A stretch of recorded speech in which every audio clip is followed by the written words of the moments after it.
no timetable has been set, is being carried out in a geopolitical context marked by strong international demand for gas and oil, as well as a surge in prices following Russia's invasion of Ukraine.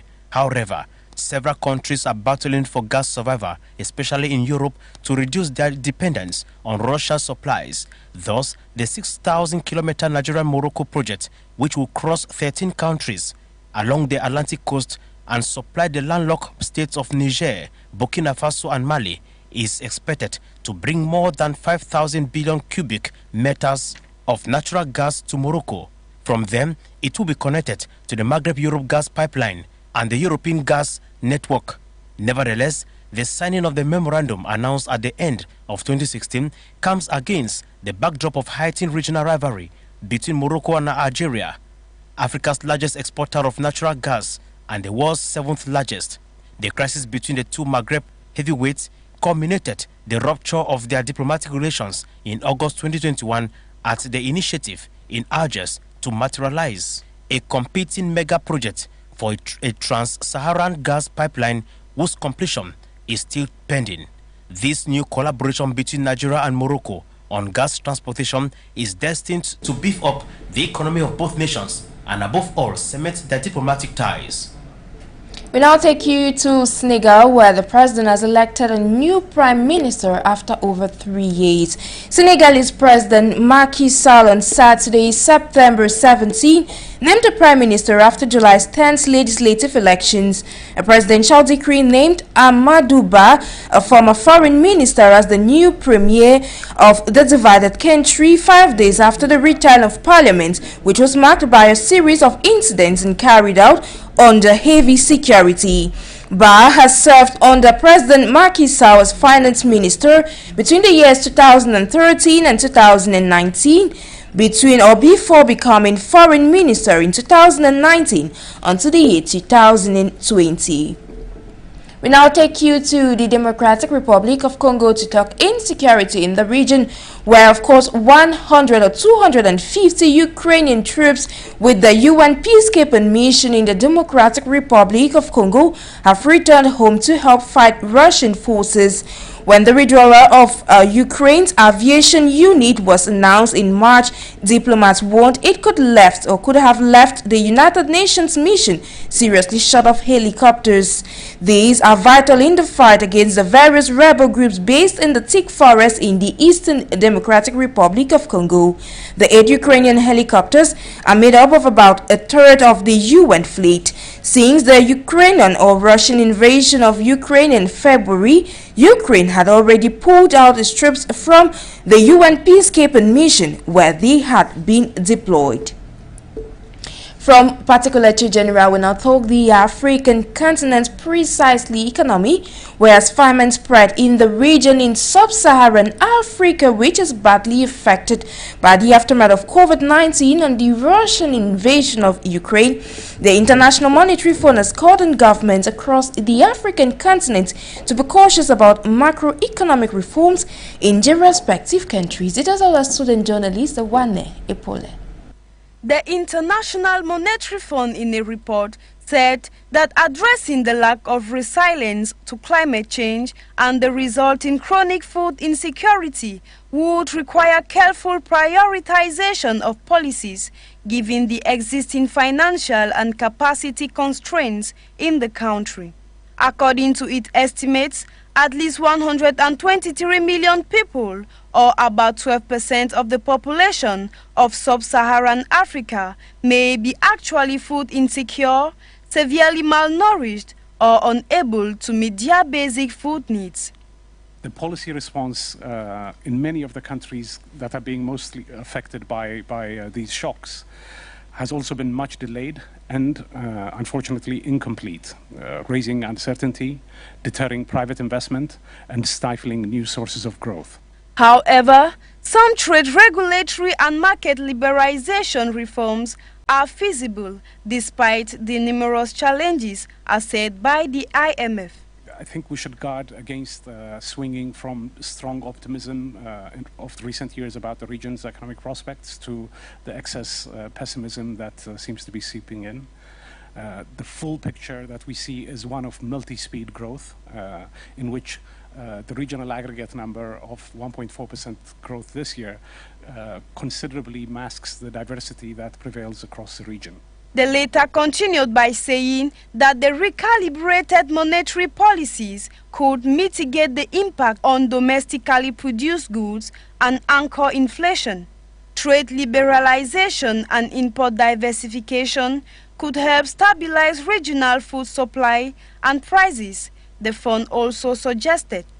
As a reminder, the International Monetary Fund has renewed its commitment to support African countries in need of technical assistance and financial support. Thank you. Wane Pule for that report. We move away from economy to talk insecurity still in Africa, but this time around we move away to Somalia, where Somali President Hassan Sheikh Mohamud has said that his country is seeing gains in the fight against the Somali-based Al-Qaeda affiliated Islamic militant group Al-Shabaab. This comes after recent clashes in central Somalia between the Somali National Army, supported by the pro-government local clan militias, and Al-Shabaab. In a speech to the Somali diaspora community in the Washington area, Friday, September 16th, the president said his government is organizing a strong military front in the southern Jubaland state of Somalia. To wrap up this first segment, we now take you to talk about the European Union out of the African continent, where the European Union executive recommended suspending some 7.5 billion euros in funding for Hungary over corruption, the first such case in the 27-nation bloc under a new sanction meant to better protect the rule of law. Relations between the European Union and Hungary has been on a thin ice for months as Brussels suspects that nationalist Prime Minister Viktor Orban's government is undercutting the rule of law and using the European Union money to enrich its cronies. That will be it for the first segment of this news in the English language. The second segment of this newscast, of course, is in the French language with Chubala. Bonsoir, bon après-midi une fois de plus. Good day to you, Jix Nabissé. Mesdames, Messieurs, vous faites bien de regarder le bulletin d'information sur les antennes de For You Télévision. Alors pour cette partie en langue française, nous débutons du côté de la République centrafricaine et nous parlons justement de la réécriture de la Constitution. Alors comme prévu, le bureau de la comité en charge de la réécriture de la Constitution en République centrafricaine a tenu sa première réunion à la Cité des chefs d'État de Bangui. C'était le vendredi 16 septembre 2022 et ceci sous la présidence de l'honorable Évariste Gamana. Alors retour sur l'essentiel à retenir de cette assise dans ce reportage proposé par Ngale Bokeya. Installé le mercredi 13 septembre 2022 par le président de la République, le professeur Faustin Archange Touadéra, les personnalités en charge de la réécriture de la Constitution de la République centrafricaine se sont réunies le vendredi 16 septembre 2022 dans la salle de conférence de la Cité des chefs d'État de Bangui. Présidé par l'honorable Évariste Ngamana, président du bureau de ce comité, il était notamment question de faire une prise de contact et d'élaborer un chronogramme de travail. De la République centrafricaine, étant entendu que le comité a été installé par le président de la République, chef de l'État, et un décret a été pris le lendemain pour entériner la désignation des membres du bureau. Et en qualité de président de ce comité, j'ai pu convoquer par communiqué cette rencontre d'aujourd'hui pour permettre au comité de faire une séance de prise de contact. Et nous avons aussi, au cours de cette première séance de travail-là, mis en place un chronogramme de travail, en commençant d'abord par l'élaboration du règlement intérieur qui va guider nos travaux.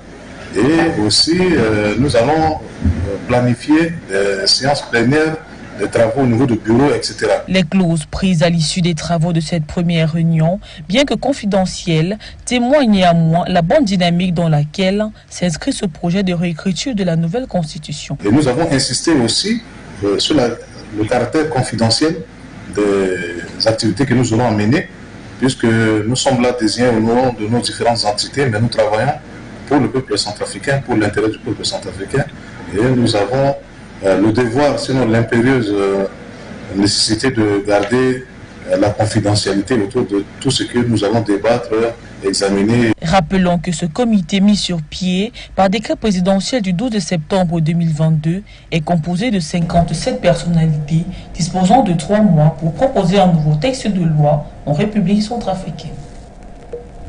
Eh bien, nous ne partons pas, nous restons toujours du côté de la République centrafricaine, mais cette fois, nous évoquons l'ouverture des travaux du PRAPAM du côté de Bangui. Alors, à l'occasion de la cérémonie d'ouverture des travaux du comité de pilotage du projet d'amélioration de la productivité et de l'accès au marché des produits agro-pastoraux, tenu le 16 septembre à Bangui, la capitale, plusieurs sujets ont été évoqués en présence du ministre de l'Agriculture et du Développement rural, Mathieu-Éric Recossé Camotte, assisté justement du ministre chargé de l'élevage et de la santé animale, Hassan Bouba. Alors les précisions sont données dans ce reportage. Que signe Guéné?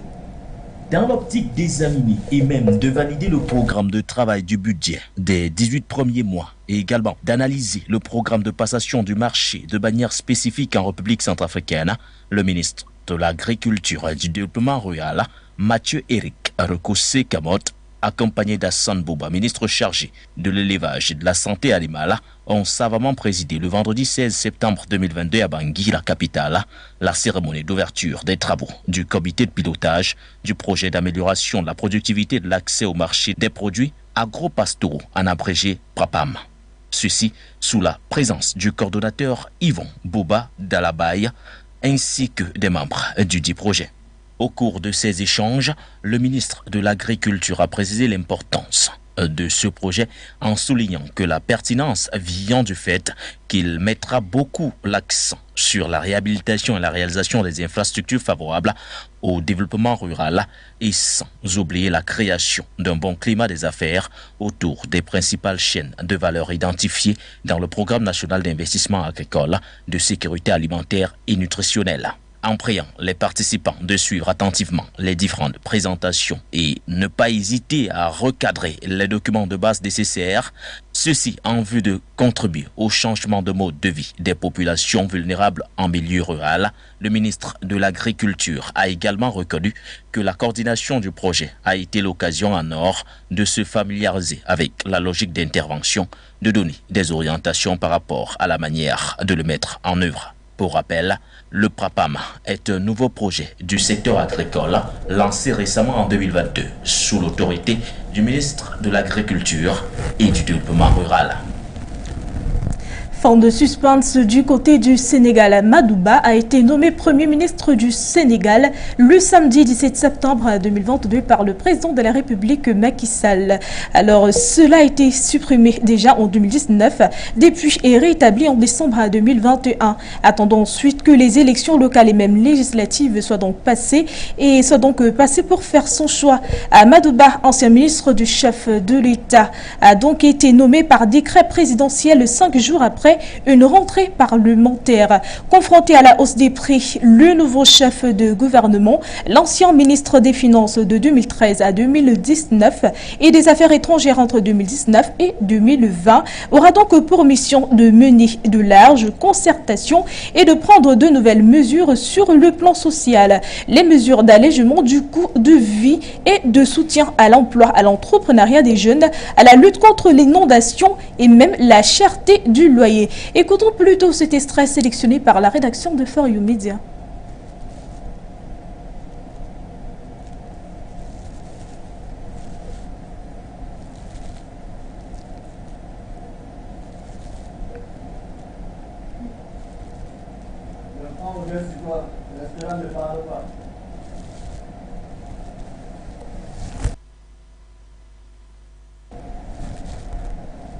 Alors sans plus tarder, parlons de toute autre chose à présent et allons donc du côté du FMI. Le Fonds monétaire international appelle les gouvernements d'Afrique subsaharienne à faire preuve de prudence en matière de réformes macroéconomiques au moment où justement la famine progresse dans une région fortement affectée par les conséquences du Covid-19 et même de la guerre en Ukraine.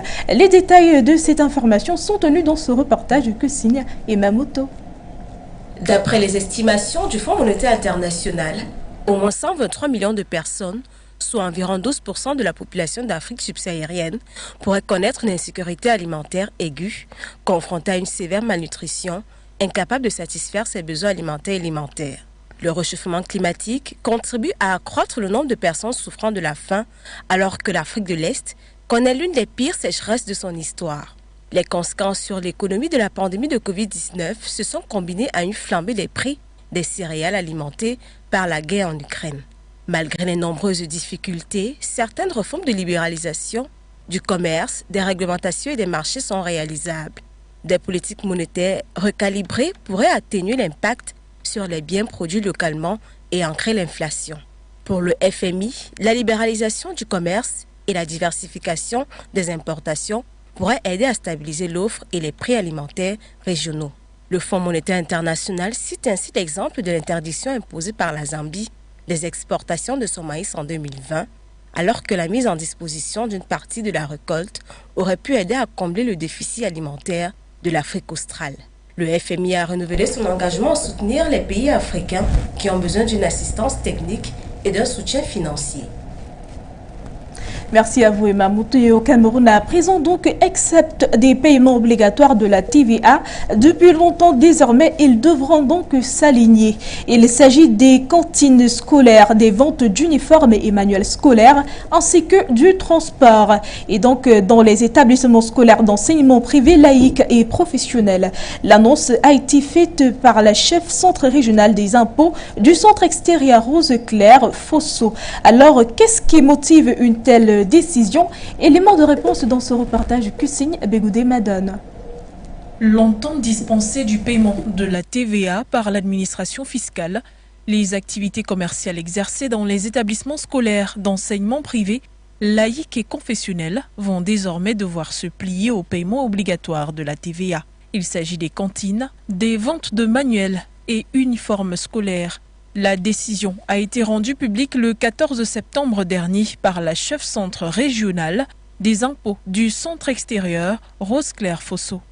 Une décision qui n'est pas orpheline, celle-ci découle du Code général des impôts à son article 120 qui stipule qu'à partir du 1er janvier 2022, la dispense de la TVA sur les activités commerciales des établissements privés, notamment vente d'uniformes, de manuels scolaires, cantines et transports, est supprimée.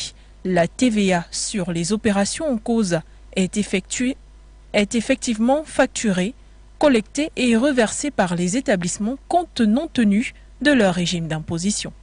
Ainsi sont donc appelés les établissements concernés à se rapprocher de leur centre d'impôt de rattachement pour rester en toute conformité.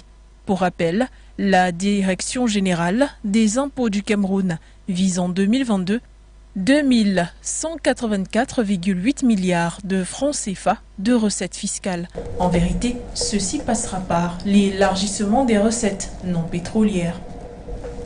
Alors, réchauffement climatique, l'Afrique réclame des indemnités à l'ONU. Face au ravage du réchauffement climatique, l'Afrique réclame donc aux pays riches et grands émetteurs de gaz à effet de serre qu'ils respectent leurs engagements financiers pris par le passé. Alors, une quarantaine de pays réunis à Dakar au Sénégal durant cette semaine réclament la mise sur pied d'un fonds de prise en charge des pertes justement des dommages subis par les pays les plus démunis d'Afrique. Prenons plus de détails avec vous, Kouetchou. Inondations, érosion côtière, pluie hors saison. Plusieurs pays africains sont victimes des dégâts causés par le réchauffement climatique et réclament des indemnisations auprès de l'ONU. Issus du groupe des pays les moins avancés, PMA, ils étaient environ 45 pays principalement africains et asiatiques réunis à Dakar, au Sénégal, cette semaine.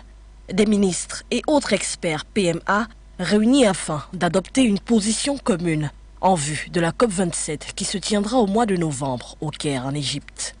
Les différents intervenants ayant pris part à ces réunions du 14 au 15 septembre ont insisté sur la part minime prise par leur pays aux émissions globales de gaz à effet de serre et sur le tribut disproportionné qu'ils payent. Le Sénégal et la République démocratique du Congo, participant à cette conférence, ont refusé d'une même voix que leur pays renonce à l'exploitation future du pétrole et du gaz sous la pression des pays industrialisés au nom de la lutte contre le réchauffement climatique. Le Sénégal prévoit de commencer à exploiter les réserves de gaz et de pétrole dans l'Atlantique en 2023. Quant à la République démocratique du Congo, elle a lancé fin juillet des appels d'offres pour l'exploitation de 27 blocs pétroliers et 3 gaziers, suscitant l'émoi des défenseurs de l'environnement.